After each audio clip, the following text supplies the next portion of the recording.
Welcome back to my YouTube channel the excellent classes. Hello प्यारे छात्र छात्राओं, मैं नितेश कुमार आप लोगों को इस YouTube platform the excellent classes पे स्वागत करता हूं। मैं आशा करता हूं कि आप लोग अच्छे होंगे, स्वस्थ होंगे। हम लोग प्रकाश का परावर्तन चैप्टर पढ़ रहे हैं, जिसका यह लेक्चर नंबर 4 होगा, यानी कि पार्ट नंबर 4 होगा। पार्ट नंबर 4 में हम लोग समझने वाले हैं गोलीय दर्पण के बारे में, यानी कि स्फेरिकल मिरर। जैसा कि हम आपको इस बगल के चित्र में दिखा रहे हैं, यह एक प्रकार का क्या है, गोलीय दर्पण है। स्वाभाविकता सी बात है कि गोलीय दर्पण क्या होगा, यह एक गोलाकार का होगा, जिसका यह जो पार्श्व सतह है ना, पार्श्व सतह यानी कि जिस पर प्रकाश पड़ने वाली सतह है, यह एक प्रकार का क्या होगा, खोखला होगा। यह 3D डायग्राम है। हम आपको 2D डायग्राम के सहायता से समझाना चाहेंगे कि गोलीय दर्पण क्या होता है। चलिए समझिए। जैसा कि हम यहाँ पे एक डायग्राम ले रहे हैं, यह एक क्या हुआ, गोला हुआ। यह एक गोला हुआ। अब हम इसकी सतह को थोड़ा सा कलई कर देते हैं।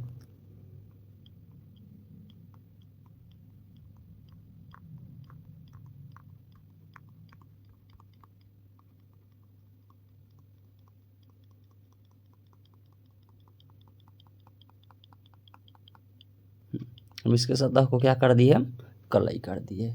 तो यहाँ पे आप समझिए, यह एक प्रकार का क्या बन गया, गोलीय दर्पण बन गया। क्या बन गया, ये एक प्रकार का गोलीय दर्पण हो गया।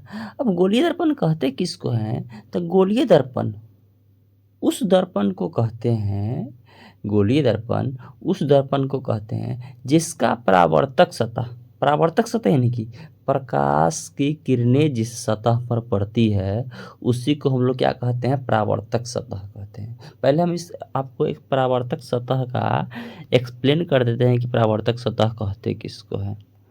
परावर्तक सतह, परावर्तक सतह का डिफिनीशन क्या लिख दीजिएगा कि प्रकाश की किरण जिस सतह पर पड़ती है, जिस सतह पर पड़ती है, जिस सतह पर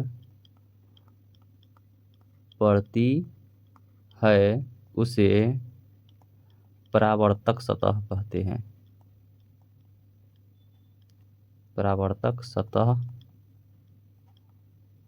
कहते हैं। या इसको हम ऐसे भी लिख सकते हैं, सेकेंड तरीका इसका ये भी लिख सकते हैं कि प्रकाश की किरणें जिस सतह से पड़कर परावर्तित होती है, उसे परावर्तक सतह कहते हैं। आप इसको ऐसे भी डिफिनीशन लिख सकते हैं। सेकेंड डिफिनीशन आपका यह भी रहेंगे कि प्रकाश की किरण जिस सतह से पड़कर, प्रकाश की किरण जिस सतह से पड़कर, जिस सतह पर या से, जिस सतह पर पड़कर परावर्तित होती है, परावर्तित होती है, उसे परावर्तक सतह कहते हैं।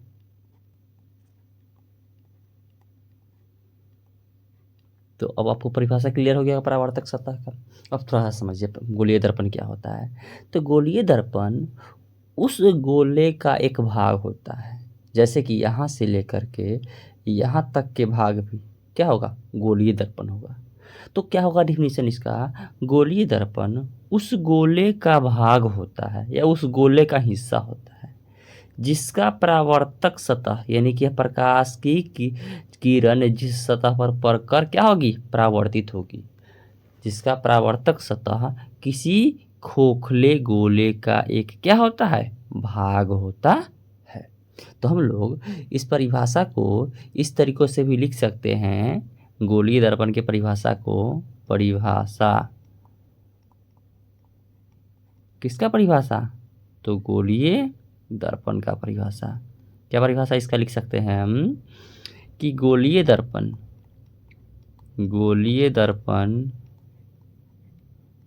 गोलीय दर्पण उस दर्पण को कहते हैं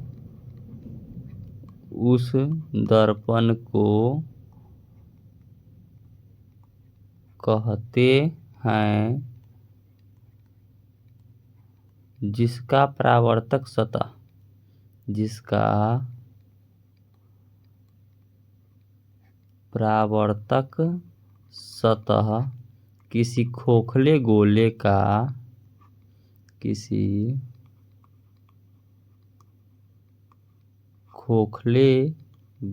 का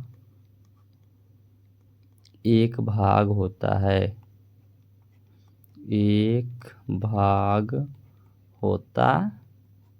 है। जैसे यहाँ पे समझ लीजिए हम एक गोला पूरा ले लिए हैं। अब यह कैसा गोला लिए है? तो यह एक प्रकार का खोखला गोला है। कैसा गोला है जी? खोखला गोला है। अब इसका हम लोग कोई भी एक छोटा सा हिस्सा जैसे कि मान के चलते हैं हम यहाँ से इसको 2 भागों में डिवाइड कर दिए, तो यहाँ से एक 2 भागों में डिवाइड कर दिया तो यह एक क्या हुआ? हिस्सा हो गया। यह वाला भाग जो है, यह वाला भाग एक क्या हुआ? हिस्सा हुआ। तो यह हिस्सा को भी हम लोग क्या कहेंगे? यह एक गोलीय दर्पण ही है। ये भी वाला हिस्सा जो है ये भी एक प्रकार क्या हुआ? गोलीय दर्पण ही हुआ। ठीक है, तो यही परिभाषा बोला गया है कि गोलीय दर्पण उस दर्पण को कहते हैं जिसका परावर्तक सतह यानी कि जैसा कि आपको हम यहाँ पे दिखाना चाहेंगे, यह वाले सतह या यह वाले सतह, यह सब सतह कौन सतह हुआ? ये सारे के सारे सतह हो गए परावर्तक सतह। कौन सतह हो गया? परावर्तक सतह। अगर इसकी बात कीजिएगा तो इसकी कौन? यह सब परावर्तक सतह होंगे। यह सारे के सारे कैसे सतह होंगे? परावर्तक सतह होंगे। यह सब का सब परावर्तक सतह है। यह सारे के सारे परावर्तक सतह है। ठीक, यह सब का सब क्या है? परावर्तक सतह। तो आप लोगों को गोलीय दर्पण की परिभाषा समझ में आ गई होगी। अगर बात कीजिएगा इसके प्रकार की, किसके? गोलीय दर्पण के, तो गोलीय दर्पण जो है वह जनरली 2 प्रकार के होते हैं। गोलीय दर्पण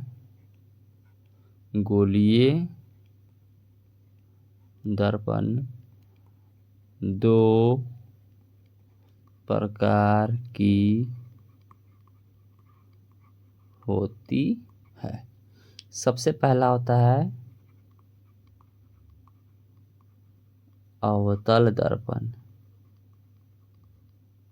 जिसको हम लोग कहते हैं कॉनकेव मिरर। यह हो गया पहला। और दूसरा हो जाता है उत्तल दर्पण,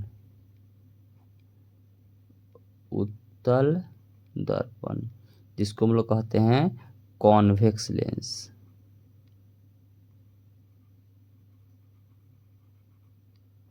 कॉन्वेक्स मिरर। अगर हम आपको इसमें दिखाना चाहेंगे तो समझिए, यह वाला जो भाग है जो अंदर की तरफ, जिसमें क्या है? जिसमें अंदर की ओर आपतित किरण है।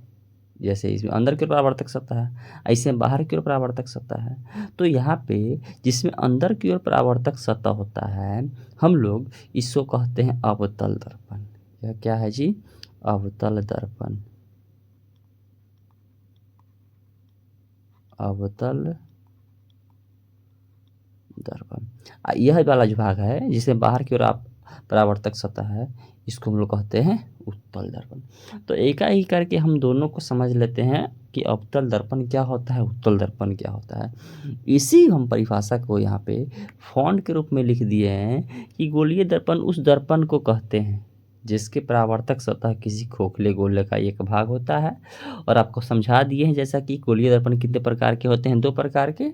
एक होता है अवतल, दूसरा होता है उत्तल। आप आगे पीछे दोनों में से कोई भी बोल सकते है।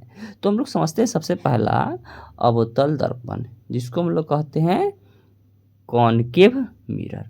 अब थोड़ा सा समझिए, हम आपको अवतल दर्पण बताना चाहते हैं। जैसे देख लीजिए,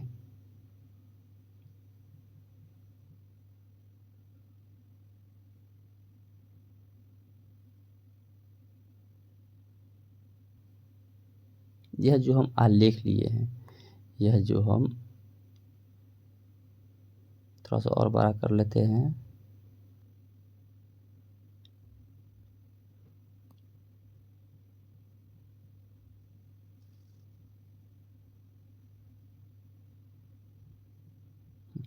अब इसके हम क्या करते हैं, इस वाली सतह को कलई कर देते हैं।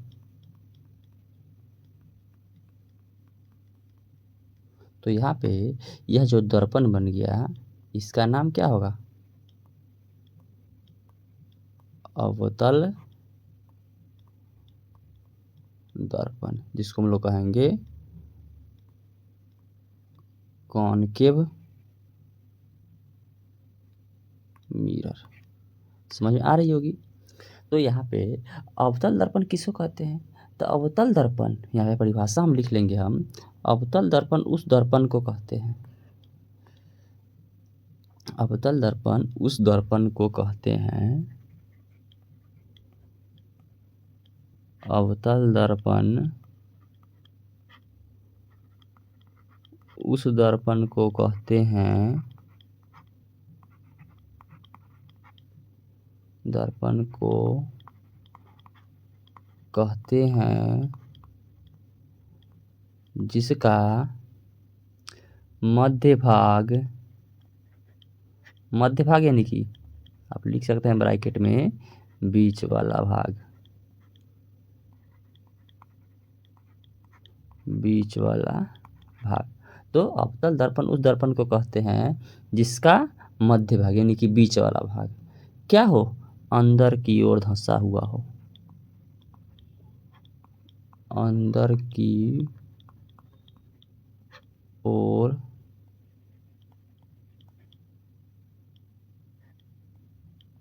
धंसा हुआ हो, वह क्या हो जाएगा जी, अवतल दर्पण। अब थोड़ा सा समझ लीजिए, जैसे कि हम यहाँ पे एक सीधा रेखा ले लेते हैं, ठीक है। अब क्या होगा इसमें, हम लोग अगर अवतल दर्पण में हम लोग क्या करेंगे, अब हम लोग अगर रेखा लेकर जाएंगे तो यह रेखा क्या होगा जी, यह रेखा यहाँ से तो सीधा यहाँ पे, यहाँ इस पे आएगी, लेकिन इसके बाद यह क्या होगी आपको, ठीक है ना, यहाँ से यह डायरेक्टली क्या हो जाएगी, नीचे की ओर कट जाएगी। फिर अगर हम लोग यहाँ से रेखा लेकर जैसे यहाँ पे गए, तो फिर यह भी रेखा क्या होगी, यहाँ से कट जाएगी नीचे की ओर। फिर यहाँ से भी अगर रेखा लेकर जाते हैं यहाँ पे ऐसे, तो ये भी रेखा क्या हो जाएंगी, यहाँ से या नीचे की ओर यहाँ पे ऐसे निकल जाएंगी। यानी कि यहाँ पे यह क्या हो रही है, सारे के सारे एक बिंदु पर क्या हो रही है, परावर्तित हो जा रही है। ये सारे के सारे देखिए, ये रेखा यहाँ पे ऐसे गई, बताना चाहेंगे हम आपको, ऐसे गई, और यह परावर्तित हो गई ऐसे। फिर यह किरणें ऐसे तो गई और परावर्तित हो गई ऐसे। फिर यह किरणें ऐसे गई और परावर्तित होकर के ऐसे चली गई। यानी कि यह एक ही बिंदु पर यहाँ पे क्या हो रही है, सारे के सारे आ रही है, ठीक है। तो हम लोग आगे के टॉपिक में जानेंगे कि इस बिंदु को क्या कहते हैं। अभी सिर्फ आप इतना ही समझ लीजिए, यह क्या होगा, एक प्रकार का अवतल दर्पण होगा जिसका मध्य वाला भाग क्या होगा, अंदर की ओर धंसा हुआ होगा। ठीक, चलते हैं हम लोग अब अगला टॉपिक की ओर, इसी को हम लोग फॉन्ट में यहाँ पे लिख दिए हैं हम, अवतल दर्पण खोखले गोले के एक बाहरी सतह को रंजित करने से। अब यहाँ पे क्या बोला गया है कि बाहरी सतह को रंजित करना है। जैसे देखिए यहाँ पे ये बाहर का सतह क्या किए हम, रंजित कर दिए, कलई कर दिए हैं। यह जो है हम लोग कलई किए हैं। यह कौन सी सतह है, बाहर की सतह है, बाहर की सतह क्या किए हैं हम, रंजित किए हैं। तो बाहरी सतह को अगर रंजित कर देंगे हम, तो यह एक प्रकार का कौन सा दर्पण बन जाएगा, अवतल दर्पण बन जाएगा, ठीक है ना। बाहरी सतह को रंजित करने से अवतल दर्पण बनता है। क्या इसका उपयोग होता है, हम उपयोग को आगे समझेंगे। अभी आपको सिर्फ हम मोटा मोटा यह समझा रहे हैं कि अवतल दर्पण क्या होता है और उत्तल दर्पण क्या होता है। इन सभी के उपयोग को हम लोग समझने वाले हैं आगे की क्लासों में, यानी कि इसी टॉपिक में कल की या परसों की क्लास में हम लोग समझेंगे। अब चलते हैं, इसके दूसरा प्रकार होता है उत्तल दर्पण, जिसको हम लोग कहते हैं कॉन्वेक्स मिरर, उत्तल दर्पण। अब थोड़ा सा हम आपको एक डायग्राम की सहायता से समझाना चाहेंगे कि उत्तल दर्पण क्या होता है। यह तो आपको 3D आईना दिख रहा होगा, ये दिख रहा होगा कि एक प्रकार का कौन सा आईना है, तो ये एक प्रकार का साइड मिरर है। कौन है आईना, यह साइड मिरर, जो कि आप लोग देखते होइएगा मोटरसाइकिल के जो है ना, क्या होता है, दोनों हैंडलों में लगे होते हैं, जिससे क्या होता है हम लोग पीछे कौन कौन सी गाड़ियाँ आ रही है उस गाड़ियों को हम इसी आईना से देखते हैं हम लोग। इसको जो हम लोग पीछे देखने वाला आईना भी कहते हैं। तो देखिए यह क्या करता है, ठीक है, थोड़ा सा समझ लीजिए आप थोड़ा सा। यह वस्तुओं को क्या करता है, अपने वास्तविक आकार से बहुत छोटा दिखाई देता है। अगर हम इसको डायग्राम की सहायता से समझाना चाहेंगे तो समझिए।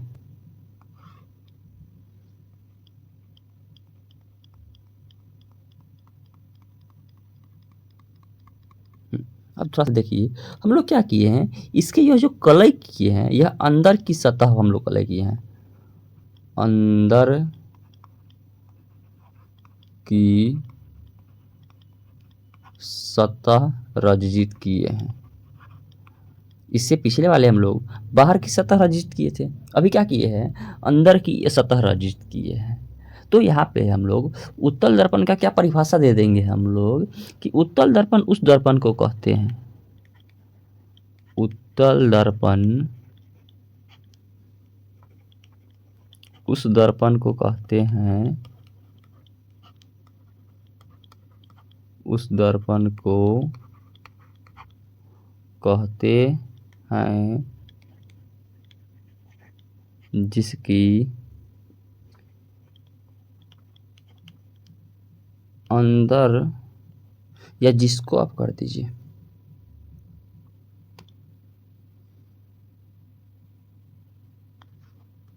जिसको मिटा देते हैं,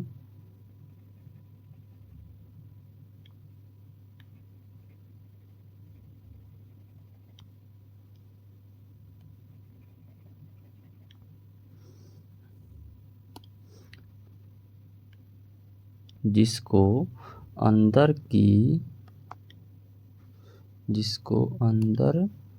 की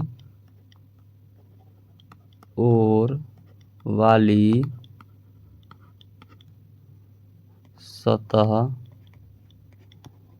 को रंजित करके या रंग कर, रंजित यानी कि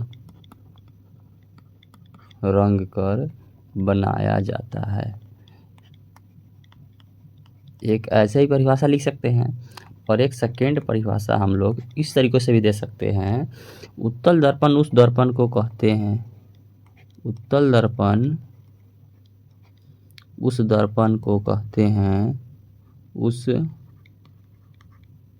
दर्पण को कहते हैं जिसका मध्य भाग उभरा हुआ यानी कि बाहर की ओर निकला हुआ, बाहर की ओर निकला हुआ हो, तब उसे क्या कह देंगे कि वह एक प्रकार का कौन दर्पण होगा, उत्तल दर्पण होगा। ठीक है, इसी को हम लोग फॉन्ट में यहाँ पे हम लिख दिए हैं, खोखले गोले की टुकड़े की भीतरी सतह को रंजित करने से। तो यहाँ पे हम दिखाना चाहेंगे, हम लोग यहाँ पे कौन सी सतह रंजित किए हैं, अंदर वाली यानी कि भीतर वाली सतह ही रंजित किए हैं। तो भीतर वाली सतह को रंजित करने से अवतल दर्पण बनता है। हम लोग शेष नेक्स्ट क्लास में इसके हम दोनों के उपयोग समझेंगे। ठीक है, अब थोड़ा सा इस अवतल दर्पण में या अवतल दर्पण या गोलीय उत्तल दर्पण, ये सब का सब क्या है, ये दोनों का दोनों एक प्रकार का गोलीय दर्पण के प्रकार है। तो हम लोग गोलीय दर्पण को और विशेष रूप से समझने के लिए इसमें कुछ पद होते हैं, उन पद को भी समझना आवश्यक है। चलिए उन पद को समझते हैं। गोलीय दर्पण से संबंधित कुछ पद। सबसे पहला है ध्रुव, ठीक है। अगर इन सभी को समझ लेते हैं तो हम लोग कल के क्लास से अब अवतल दर्पण पर हम लोग अलग अलग तरीक़ों से प्रकाश की किरणें गुजारेंगे, जिनसे आप अच्छी तरीक़ों से समझ पाइएगा। तो उनको समझने के लिए आपको यह बेसिक टॉपिक समझना होगा कि गोलीय दर्पण में और क्या क्या पद है, इन पदों को क्या चीज़ से सूचित किया जाता है। ये सारे के सारे टॉपिक एग्जाम की दृष्टिकोण से बहुत ही महत्वपूर्ण रहेंगे। तो सबसे फर्स्ट टॉपिक है ध्रुव, जिसको हम लोग कहते हैं पोल। क्या होता है पोल, उसको हम डायग्राम की सहायता से आपको समझाना चाहेंगे। समझिए।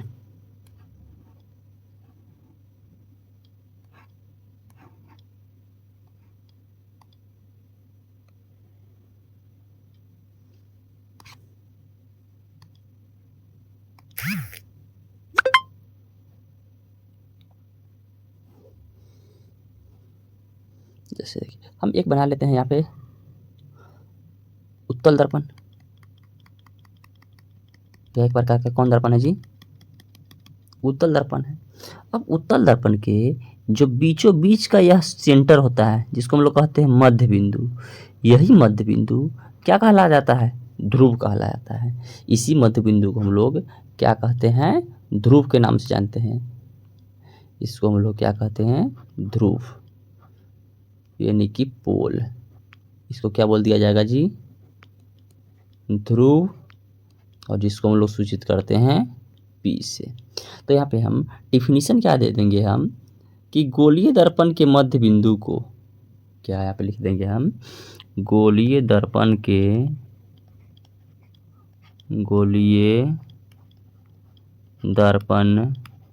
के मध्य बिंदु को उस दर्पण का ध्रुव कहते हैं। ध्रुव कहते हैं। और यहाँ पर बात ध्यान रखिएगा, इसे P से, इसे क्या चीज़ से? P से सूचित किया जाता है। इसे P से सूचित किया जाता है। क्लियर हो गई होगी टॉपिक। चलिए इसी बात को हम यहाँ पे फॉन्ट के रूप में लिख दिए हैं कि गोलीय दर्पण के मध्य बिंदु को उस दर्पण का ध्रुव कहा जाता है, और जिसको हम लोग क्या चीज़ से सूचित करते हैं? P से सूचित करते हैं। ठीक है, तो ये टॉपिक क्लियर हुआ। अब चलते हैं हम लोग अगला टॉपिक की ओर, जो कि है वक्रता केंद्र, जिसको हम लोग सेंटर ऑफ कर्वेचर भी कहते हैं। थोड़ा समझ लेते हैं कि सेंटर ऑफ कर्वेचर क्या होता है, यानी कि वक्रता केंद्र क्या होता है। जैसे हम यहाँ पे एक गोलीय दर्पण ले लिए, एक हम लोग गोला ले लिए, इसको थोड़ा सा हम दर्पण में तब्दील कर देते हैं, तो यह क्या बन गया? एक प्रकार का गोलीय दर्पण बन गया। अब थोड़ा सा समझ लेते हैं वक्रता केंद्र होता है क्या। तो यह गोलीय दर्पण, तो यह तो पूरा गोलीय दर्पण हम लोग बना लिए। अब गोलीय दर्पण जिस केंद्र से मिलकर बना होता है, जैसे कि यह गोला जो है यह कोई ना कोई केंद्र से मिलकर बना होगा, और यही केंद्र इस गोलीय दर्पण का क्या कहलाएगा? वक्रता केंद्र कहलाएगा। क्या कहलाएगा? वक्रता केंद्र। यानी कि अगर हम लोग परिभाषा बोलेंगे तो यहाँ पे क्या कहेंगे कि गोलीय दर्पण जिस खोखले गोले का बना होता है, यह गोलीय दर्पण है, यह गोलीय दर्पण खोखले गोले से मिलकर बने हुआ है, और इस खोखले गोले के जो केंद्र है ना, उसी केंद्र को हम इस गोलीय दर्पण का क्या कहेंगे? वक्रता केंद्र कहेंगे। और वक्रता केंद्र को ध्यान रखिएगा, आप C से सूचित करते हैं, बड़ा वाला C। क्या? बड़ा वाला C। तो हमें परिभाषा लिख सकते हैं, गोलीय दर्पण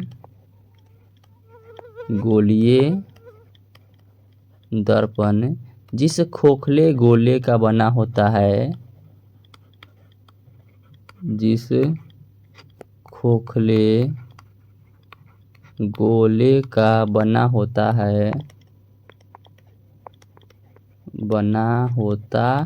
है उस खोखले गोले के उस खोखले गोले के केंद्र को ही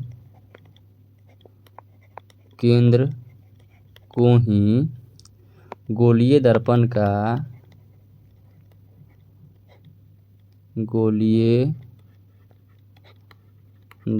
का वक्रता केंद्र कहते हैं। वक्रता केंद्र कहते हैं। इसे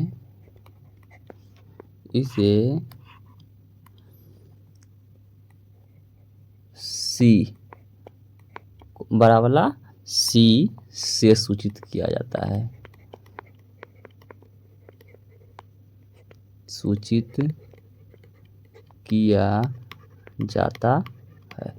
तो हम आशा कर रहे हैं कि आप लोगों को यह प्रत्येक टॉपिक अच्छी तरीके से समझ में आ रही होगी।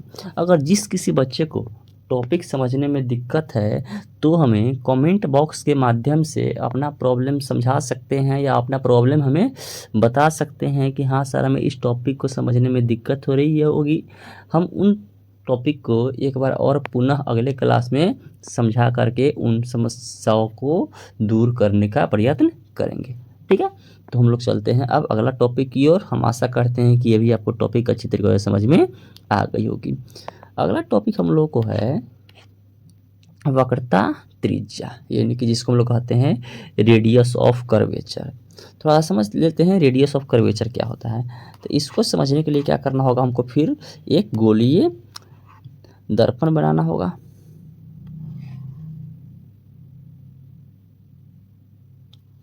यहाँ पे गोलीय हम एक खोखला गोला बना लिए हैं।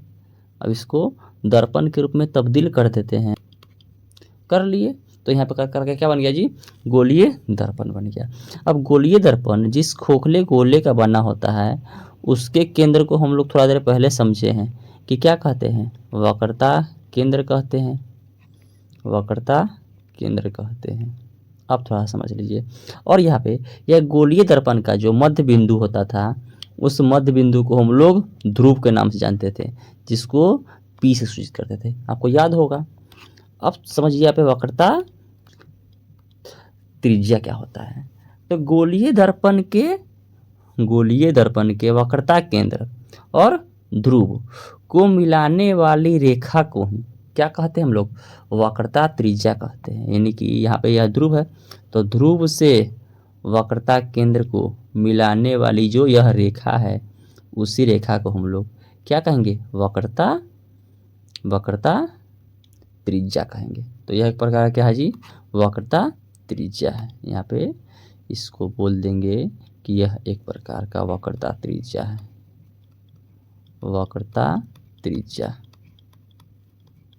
तो हम आशा करते हैं कि आप लोगों को प्रत्येक टॉपिक अच्छी तरीके से समझ में आ रही होगी। तो यहाँ परिभाषा लिख देंगे हम कि गोलीय दर्पण के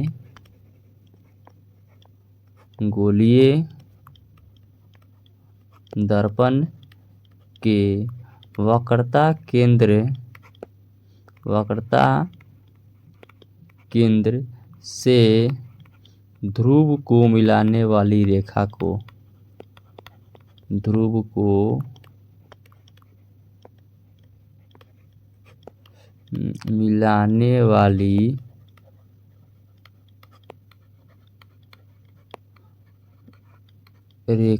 ही उस दर्पण का वक्रता त्रिज्या कहते हैं। वक्रता त्रिज्या कहते हैं। इसे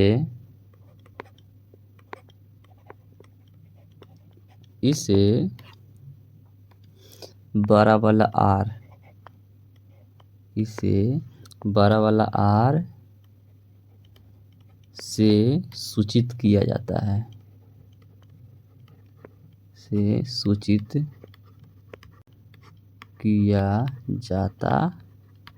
है। तो हम आशा करते हैं कि अभी आपको टॉपिक अच्छी तरीके से समझ में आ गई होगी। चलते हैं हम इसी को फॉन्ट के रूप में लिख दिए हैं कि गोलीय दर्पण जिस खोखले गोले का भाग होता है उसके त्रिज्या को ही दर्पण का वक्रता त्रिज्या कहते हैं। या जो परिभाषा लिखे हैं वो वही परिभाषा आप लिख सकते हैं क्या, कि गोलीय दर्पण के वक्रता केंद्र यानी कि यह और ध्रुव यानी कि यह, इसको मिलाने वाली रेखा को ही क्या कहते हैं हम लोग, वक्रता त्रिज्या कहते हैं, और इसे बड़ा वाला आर से सूचित किया जाता है। अब हम लोग आज एक लास्ट टॉपिक है आज के क्लास का, प्रधान अक्ष या मुख्य अक्ष, जिसको हम लोग कहते हैं प्रिंसिपल एक्सिस। क्या होता है थोड़ा सा समझ लेते हैं प्रिंसिपल एक्सिस के बारे में।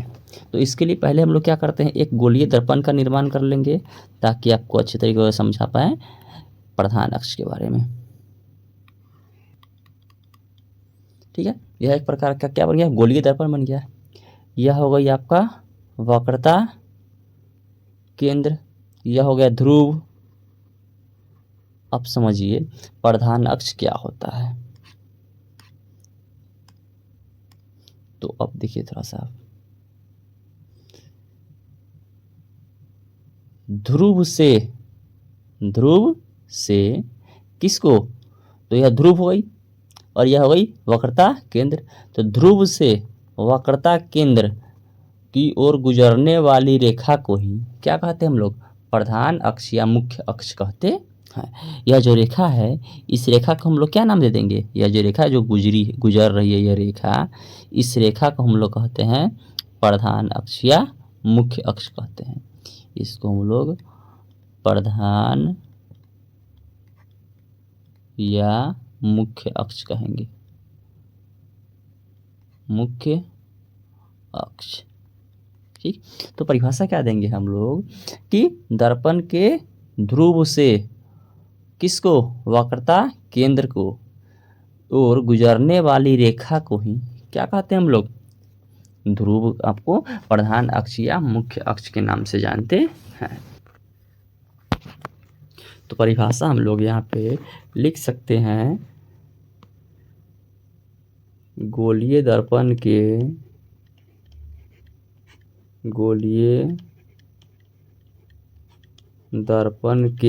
ध्रुव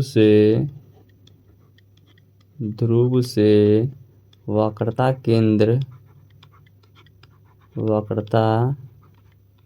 केंद्र को आर पार करने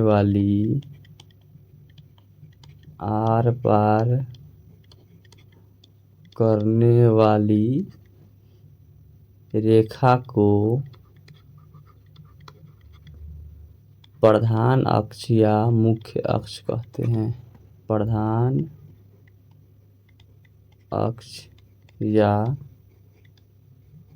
मुख्य अक्ष कहते हैं।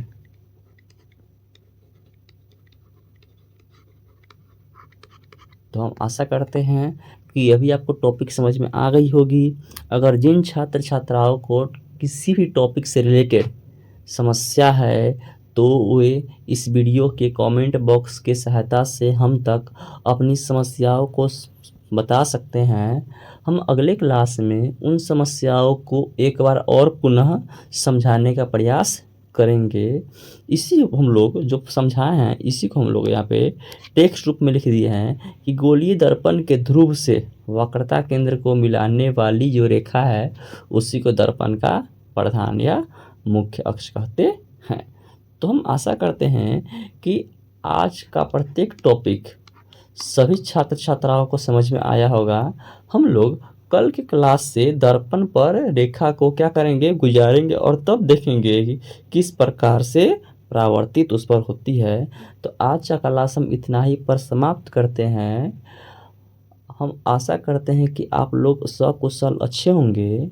इतना ही कहकर आप लोगों को हम इस क्लास को रोकते हैं। शुभ रात्रि, आप लोगों का दिन मंगलमय हो।